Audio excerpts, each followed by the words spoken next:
a fish processing facility. Every day, 500 tons of seasonal raw materials are transformed here into 400 tons of frozen food and 450,000 cans of canned food. Nothing unusual, it seems, for a land-based enterprise. But this factory is located on board of a huge ship, which plies hundreds of miles away from the nearest shore and thousands of miles from the home port.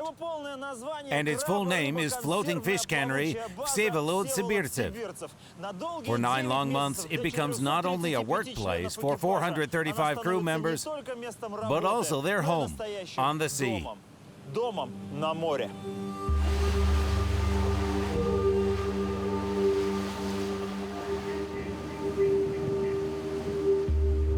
In summer, they catch salmon and sauri in the southern part of the Sea of Okhotsk. In autumn, they go to the north. There are shoals of Pacific herring.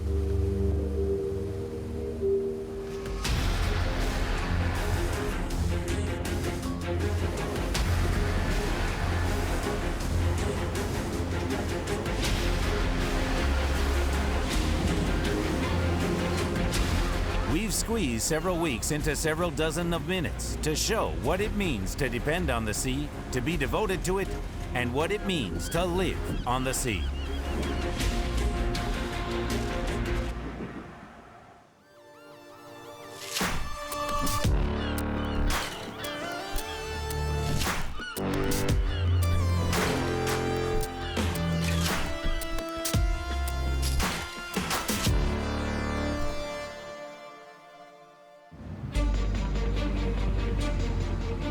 The north of the Sea of Okhotsk.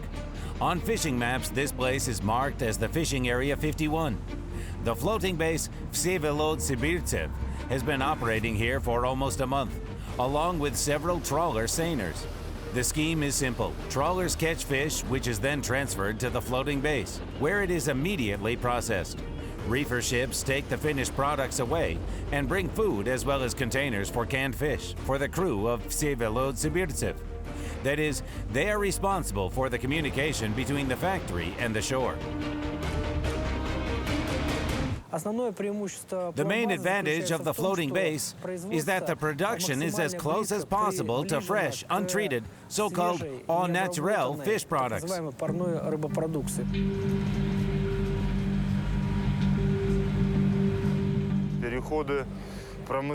It takes 5 to 6 days for fishing vessels to sail from the fishing area to the developed infrastructure. During this time, all fish products that were caught can deteriorate. For this, there are processing bases, in particular, Всеволод-Сибирцев.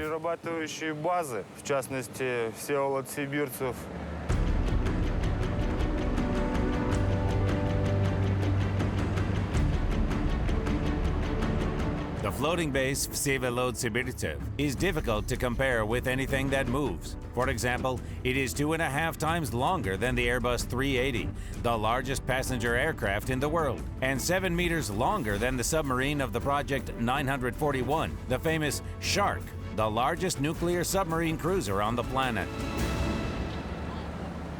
This may seem implausible, but Всеволод-Сибирцев is only a couple of dozen meters shorter than the Winter Palace in St. Petersburg.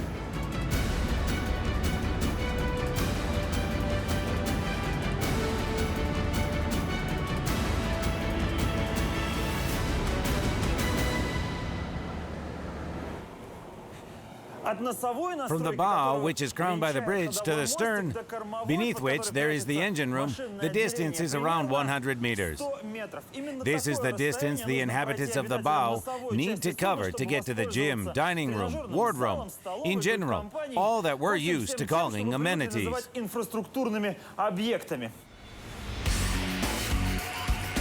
Every detail of the floating base structure is well thought out. In the bow and the stern superstructures, there are the crew's living quarters. Moreover, cabins can be compared to cozy hotel rooms. In addition to the gym, there is a cinema, saunas, a swimming pool, and a hospital. On the first, second, and third decks, there is the working area, which is equipped with a real fish processing plant with conveyors for fish processing. And beneath it, there are 4 holds, each with 3 vertical rooms for the storage of finished products. The bridge is equipped with the most modern equipment, where all the parameters of the floating base are displayed, from speed to fuel reserves. The latest navigation equipment is also installed here. The most important man on Sibirtsev, as well as on any ship, is the captain. Only here, one more post is added to this one. It is the director, with the corresponding extension of the responsibilities. It is such a complicated process, pretty thorough, scrutinous, that's it. And here is the production manager, chief masters, and in the course of work, we have briefings, short meetings, because this is production. That's the difference between the captain director and the captain.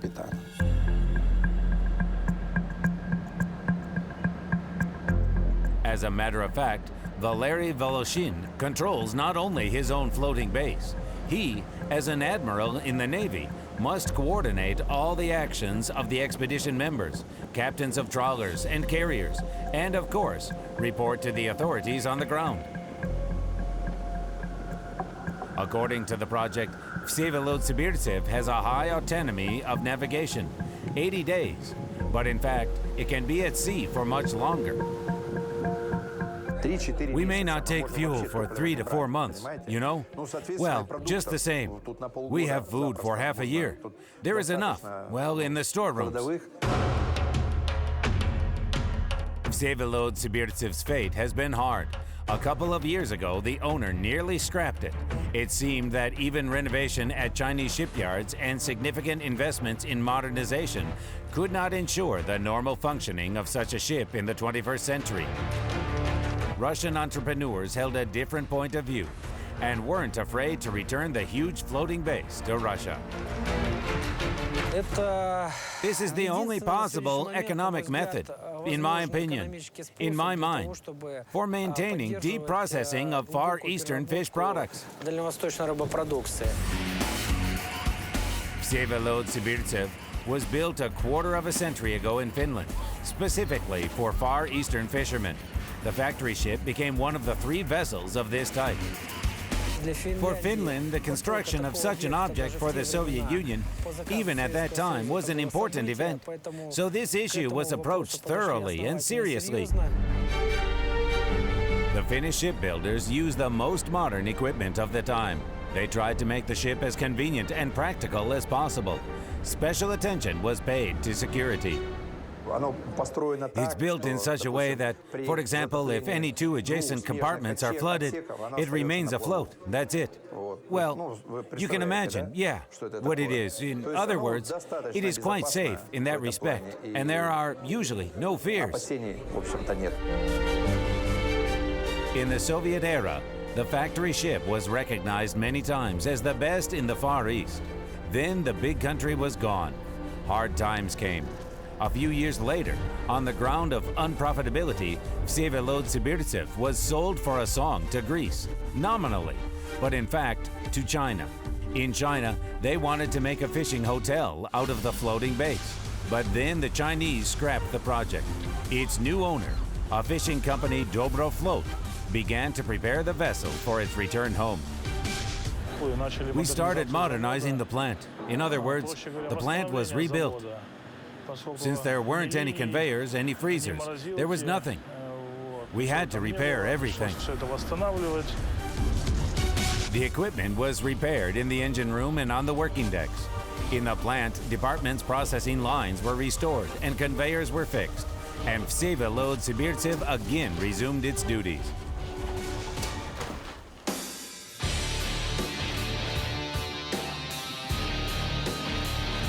While Vsevolod Sibirtsev is operating in the so-called Area 51 of the Sea of Okhotsk, Garmonia, one of those reefer ships which run between the floating base and the coast, is being loaded in the port of Nakhodka. Soon it will go to sea to deliver provisions to Vsevolod Sibirtsev and pick up the finished products, frozen fish and canned food. The floating base is 1,300 miles or a few days' journey away.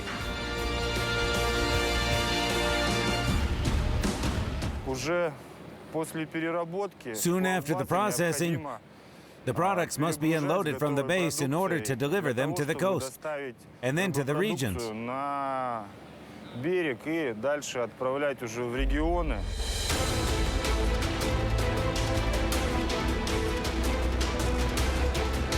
Dobrafloat has 3 ice-class vessels built in Greece for the project Posiet.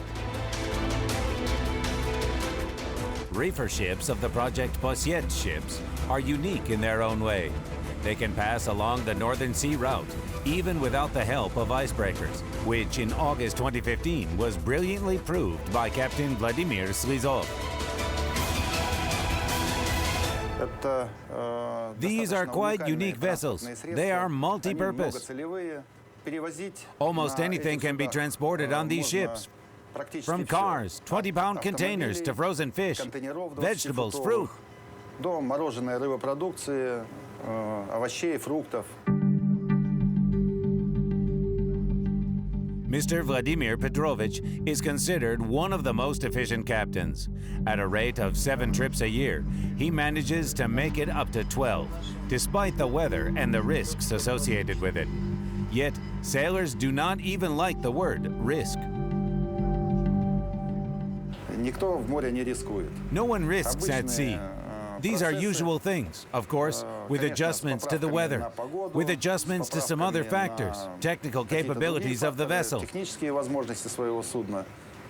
Of course, this is a hard job, and it looks like an extreme situation to those who are on the ground. But in fact, it looks quite different from the bridge. Garmonia has 3 holds with 3 levels each, and in each of the 9 cargo tanks, it is possible to maintain individual temperature settings up to minus 28 degrees. It can carry 3,000 tons of cargo in total. It seems that there is even more on the dock. That's just how chaotic this box looks. Stuffed with packing materials, bales of spices, and various machines, whose purpose is hard to understand for non-pros. All of this is carried on board from the shore, under the crew's supervision. Caution, caution, and once again caution, because a ship is pretty well a dangerous means of transport. And here's the main thing, of course, is security. Compliance with security requirements in all aspects. Not every ship owner can afford to have teams of loaders in every port. So, judging by the autographs in the hold, people of different nations worked on Garmonia. The ship can take up to 1,000 tons per day, so you can handle the loading in 48 hours. But Garmonia has been standing for a long time, and there seems to be no end to the cargo. This time, the holds will be filled with a little more than the half, and to improve the seaworthiness, it will have to take ballast. This task is solved by the chief mechanic. And plus 121 plus 123. Here, we need 860 tons of ballast. Garmonia can move at a speed of more than 15 knots, and there will be enough fuel reserves even for a round-the-world cruise. Even now, there is enough fuel to cross the Sea of Okhotsk twice, but it's necessary to foresee an increase in fuel usage when the ship is returning with 300 tons of production. That immediately increases the load on the ship's power plant. That is, there is one compressor working, and if the products are poorly frozen, you have to use 2 compressors. These are additional and quite powerful electricity consumers. Plus, there are mechanisms that support the refreshment.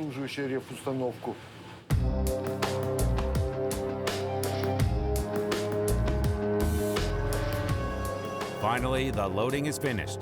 The hydraulic lines have been installed where the cargo doors are, and almost in total darkness, a tanker approaches Garmonia. But now, of all times, the refueling hose is too short and can't reach the receiver. Stretch one of the ends to the stern. Well, in short, we need more people to the stern and the tank.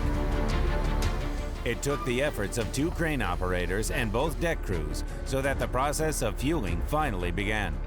As a result, pumping of 200 tons of mazout and 50 tons of so-called light diesel fuel is delayed until the morning, instead of the usual 4 to 5 hours. It seemed it was all. The ship can go, but the captain still has long negotiations ahead with the authorities, border control and customs.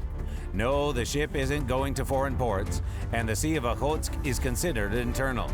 But a law is a law. So, armed with a bundle of documents as thick as a complete collection of Pushkin's works, Mr. Vladimir Petrovich is preparing to welcome the inspectors on board and lose a few more hours. Finally, when twilight is already gathering over Nakhotka, there is a long-awaited phrase heard on the bridge. The ship is ready, passing control to the bridge. Good. Attention, mooring teams, stand by for unmooring.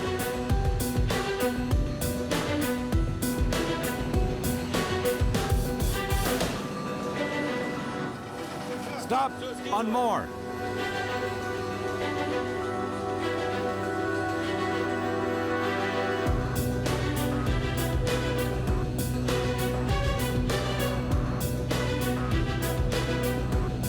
With the help of tugs, Gardermonia leaves the Bay of Nakhotka. La Perouse Strait and Sakhalin are remaining behind, and ahead there is the turbulent Sea of Okhotsk.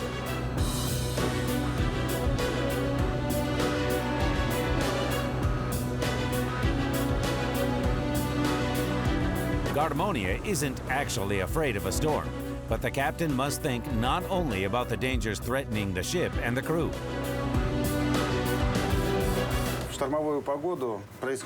In stormy weather, as a rule, there is significant flooding of the vessel. The hold covers. There is danger of the damage to the cargo, respectively. To avoid this, the ship slows down, although fuel consumption does not significantly decrease with such maneuvers.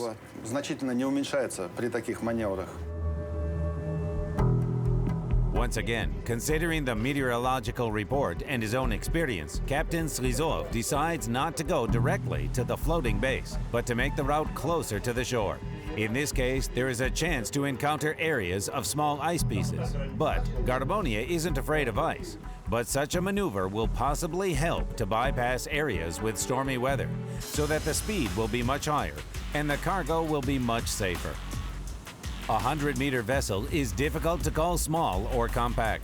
Nevertheless, you can't walk along it. Even seasoned sailors go out onto the deck only in helmets, and in addition to that, fasten themselves with carabiners to the lifelines to be reassured. The broadside is relatively low, so such precautions can't be considered superfluous.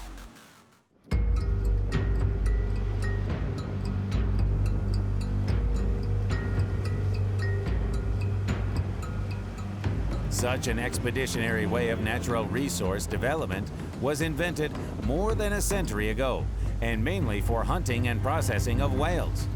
Whales were hunted in the polar latitudes far from the ports, where it would be possible to do the processing. In the middle of the last century, huge flotillas numbering dozens of vessels sailed across the oceans.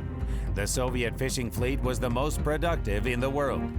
At the peak, fishermen extracted up to 11 million tons of fish and seafood a year. The peculiarity of Russian geography, especially its far eastern part, is that most of the coast is not populated. We almost lost the opportunity to process fish products on the coast. Most of the fish processing villages were founded regardless of the economic expediency, and in Soviet times actually existed at public expense. Now life in them comes back with salmon fishing seasons. In the current situation, we took the same approach as the Soviet Union once took. The Soviet Union, despite the resources that were allocated to the development of the Far East, still focused on the construction of floating processing plants.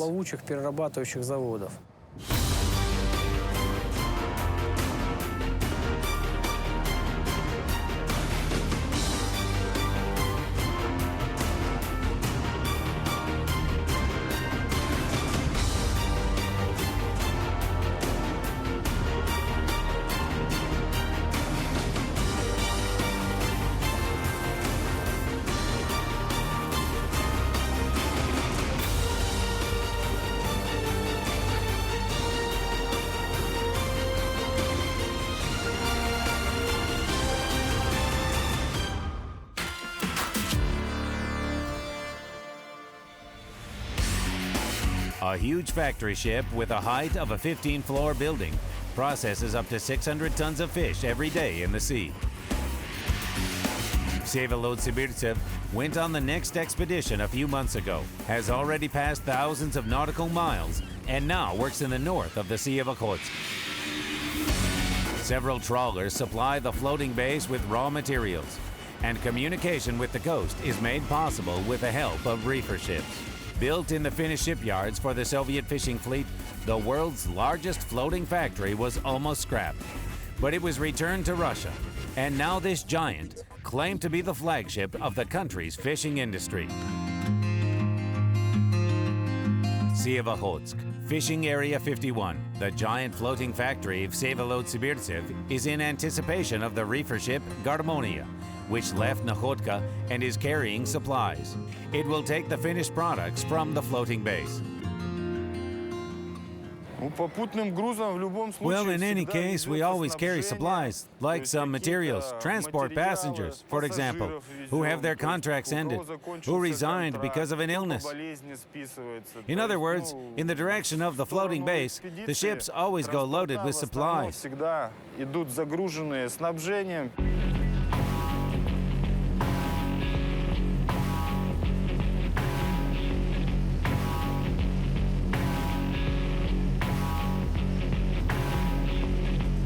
Now it's just the time to develop a plan to produce frozen fish and canned food and distribute the cargo through the holds. Yuri Arshinin, the production manager, is in charge of it. Logisticians work here. They get daily reports and see the space available on board, So that we won't be stuffed with 4 tons and 68,000 boxes of cans.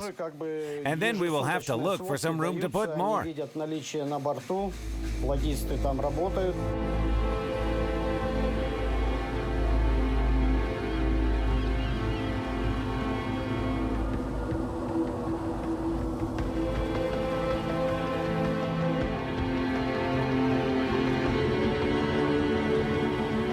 The captain of the floating base, Valery Voloshin, is a hereditary sailor.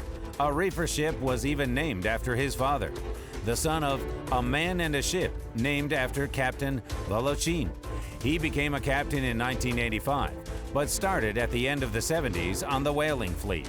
He doesn't think that his work is either simple or routine. There is a task plan. The company and the captain director have certain limits in each area. Well, this is the so-called Area 51. As soon as we reach the limits, we'll move on to another area.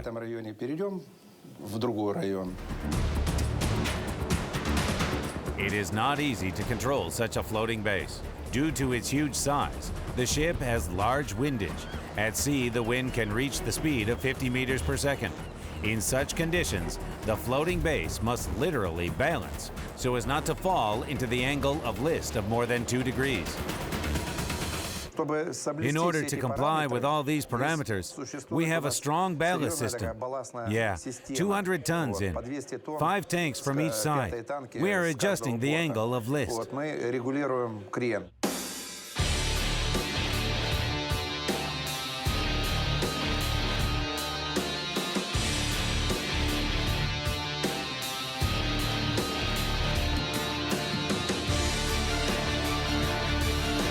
Mechanics are important for any ship, especially for a floating base with such a production complex. All mechanics on the ship are supervised by the chief mechanic, Igor Chekh. Bearing the same name as a famous goalkeeper, he's been at sea since 1984. Sitting in the CCR, Central Control Room of the power system, he's thinking about what won't cross the mind of an outsider: the importance of fresh water. There is a water distiller whose technical capacity is 455 tons a day. To produce even that amount of water, you need to spend 7 tons of fuel a day. So the water becomes too expensive.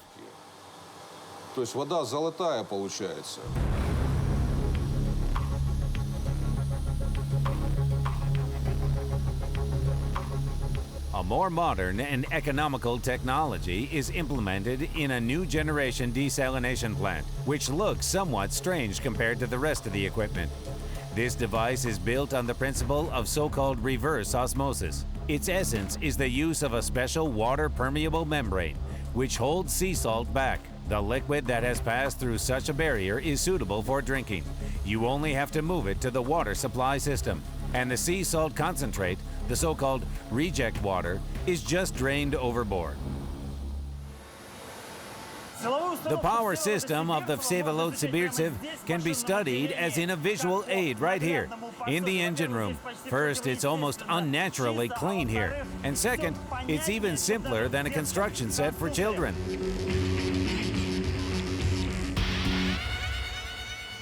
On the ship, there are two 8-cylinder engines with a capacity of 4,400 horsepower each. The combining gearbox ensures their operation simultaneously in pairs or separately, depending on what's needed. The shaft follows the gearbox, and the torque is transmitted to the propeller.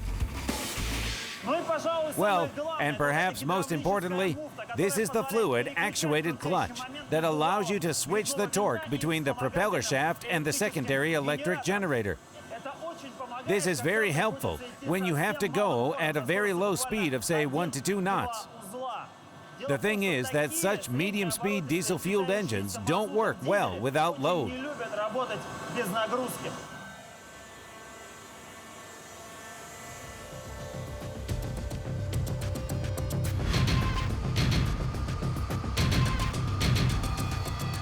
In a working day of the floating base, they need up to 40 tons of fuel, apart from other operating supplies. Moreover, even if the huge vessel is just drifting, fuel consumption is not reduced drastically because the main engines are not the main consumers of fuel. Basically, the fuel goes here. It is the refrigerator, the freezing complex. This is a huge load. This is the ship's course. Why? Because the floating base, in principle, is a structure that should stand. It's not for sailing somewhere.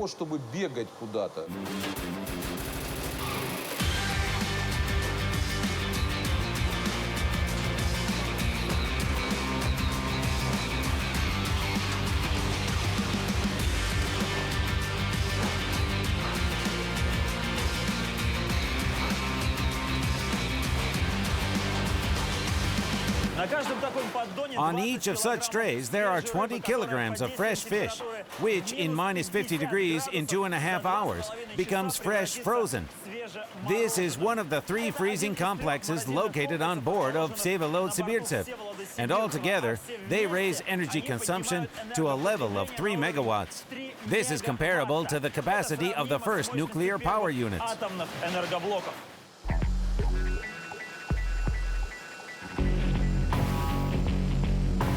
The world's first Obninsk nuclear power plant produced up to 5 megawatts of electricity. Всеволод-Сибирцев manages it with only 3 diesel generators. The main thing is to have something to process. The factory ship can process up to 650 tons of fish per day, but the usual rate is about 500 tons, or, in terms of the Pacific herring, 1.5 million individuals. If you imagine that along the entire perimeter of this huge vessel, fishermen are standing with fishing rods with an interval of 1 meter, then in order to provide the floating factory with raw materials, each of them will have to pull out 3 fish every minute, and this is without a break for holidays, weekends, sleep, and lunch. A very busy schedule.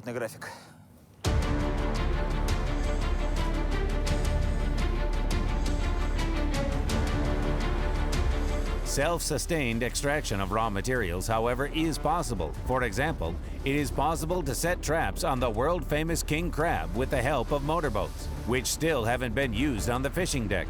Well, fish are caught by special fishing vessels, which are part of the expedition.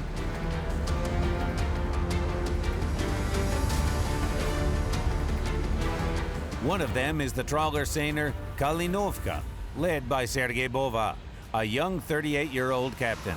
He took command of this ship recently. Before that, he had sailed on trawlers of the Project 420. They are 10 meters shorter. I'm here after the 420. One can say it's a cruiser compared to the Project 420.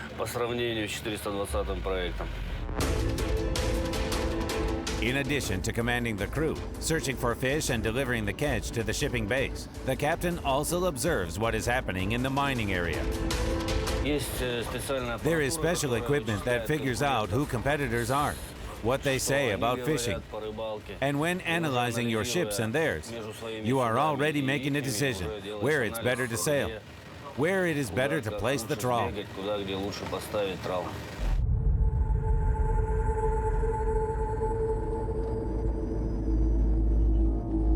The information from the locators helps the captain. The sonar system has been installed for a year already. It is very effective in terms of searching for objects, such as sauri, herring. Right now, it is clearly visible. There is a shoal of herring in our course, and we're trying to pursue the shoal on it.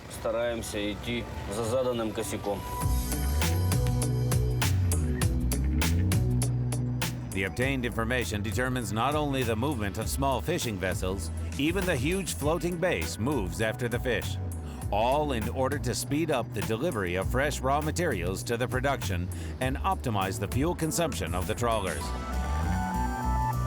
We follow after the trawlers. All this is coordinated. We have communication between captains, roll calls. Well, in order to understand where every ship is, when the trawl started fishing, when it will choose the course, which catch they will get, and for what period of time, how much it has trawled. So everything in general is well organized.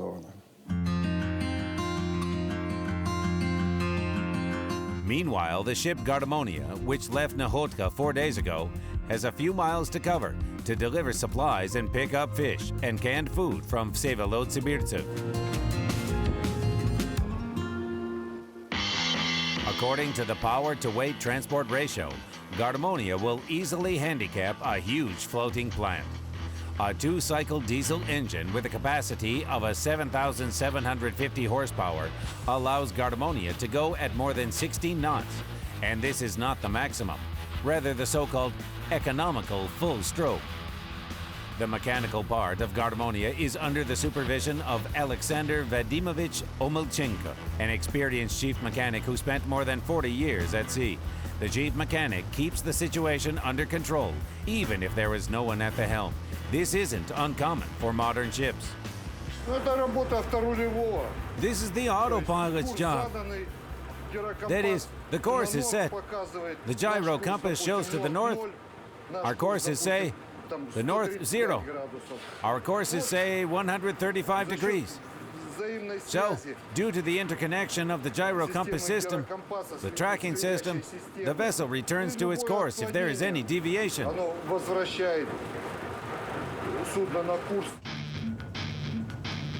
The refrigerator installation is also the chief mechanic's responsibility. If he fails, the efforts of trawlers and processors will literally melt down.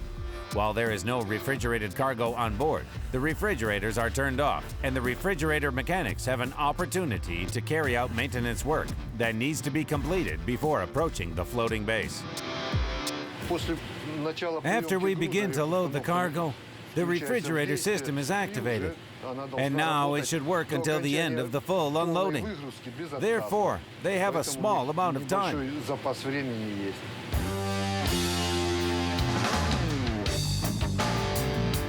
But trawler seiners have none. Even if refrigerators were installed in the original project, they were dismantled to improve the cargo capacity.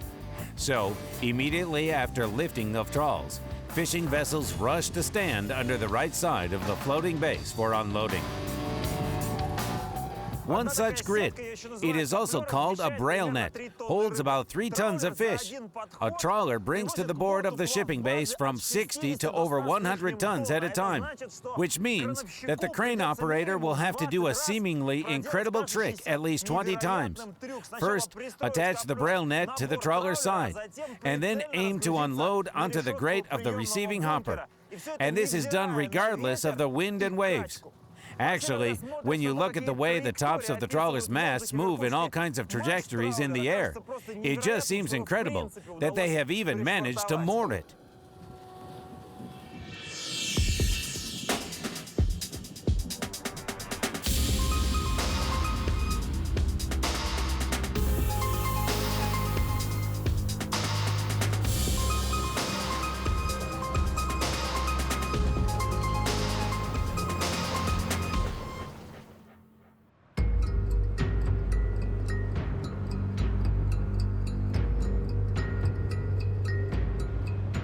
and Gardermonia is hurrying to moor to the port side. In addition to packing material and food, there is another important resource on board, without which the work of the floating base is impossible, and that is factory workers.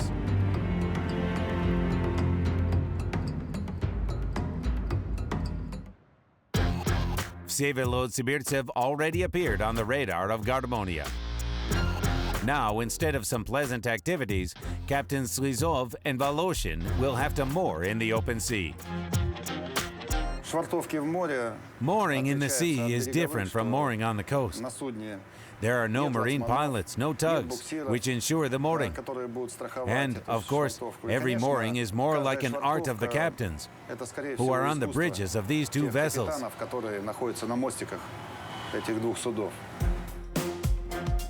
In the meantime, the second assistant, Sergei Krivolapov, is busy negotiating the procedure for overloading the supply. Sergei Ivanovich, tell me, what is your third, exactly on top? What kind of containers? Over. So on top I have number 7. This is for herring, right? It is in the second room. In the third I have shell and box.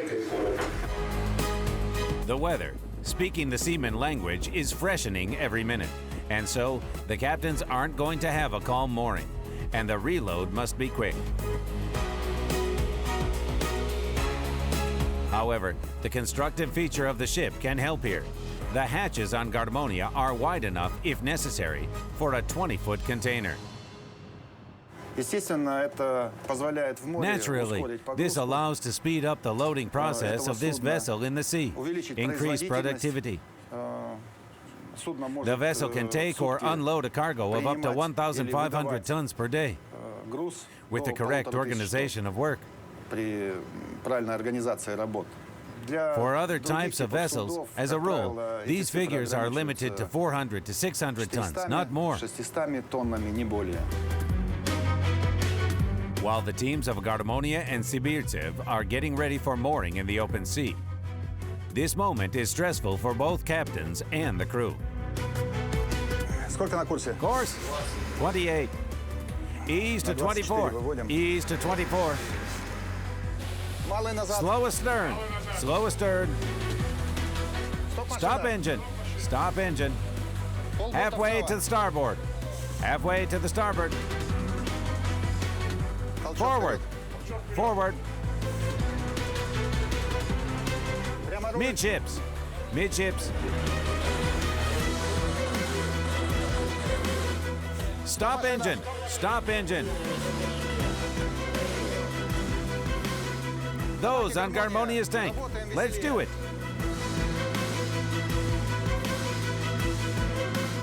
Great. Good job, everybody. That's it.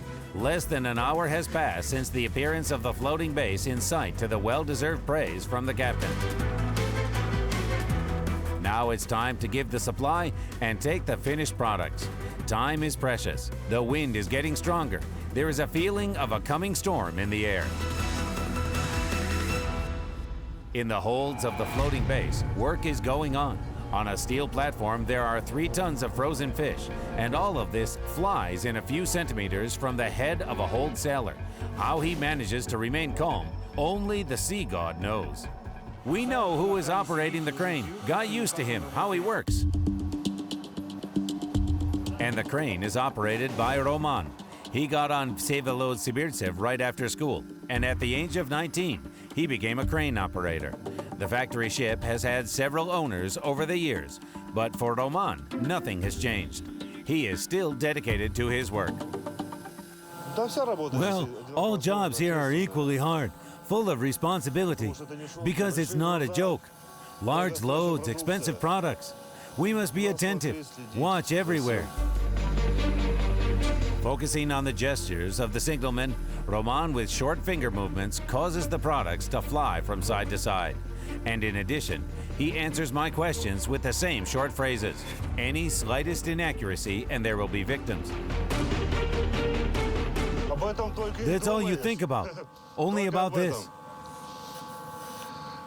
Well, how to say, you gain experience over the years. You watch where the pendant is, what angle the swell has, where, what to catch. And you move and catch. Unlike Roman, his crane has worked in the USSR when a red flag with a sickle and hammer was swinging on the flagpoles of 253 factory ships. And there were also 33 projects of larger factory ships, which most of the time had interconnected professions, making canned and frozen food right in the sea. In total, there were 1,319 of such vessels. In addition, the Ministry of Fisheries held a fleet of 42 surface scientific vessels and 24 submarines. And here you ask yourself a question: where did all of this go? But the answer is painfully obvious. It all collapsed together with the Union of Soviet Socialist Republics. The thing is that the Soviet fishing industry was planned unprofitable, a situation absolutely unthinkable during the current market realities. Today, unprofitability would immediately put an end to the company's business. But still, here it is, a huge floating island in the middle of the Sea of Okhotsk, whose inhabitants, living in a hostile environment, extract and process natural resources. This is how a part of Soviet reality has reached our time, which is unlikely to be reproduced in the foreseeable future. I doubt that this is possible in the next, say, 5 to 7, maybe 10 years. Because the economic situation doesn't allow us to recoup such a large-scale shipbuilding. Today, ships, which are 2, 2.5, or 3 times smaller, are more popular.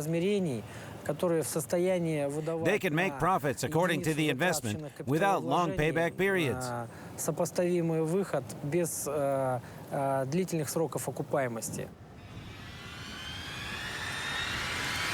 However, Captains Voloshin, Slizov, and Bova certainly don't care about economics right now.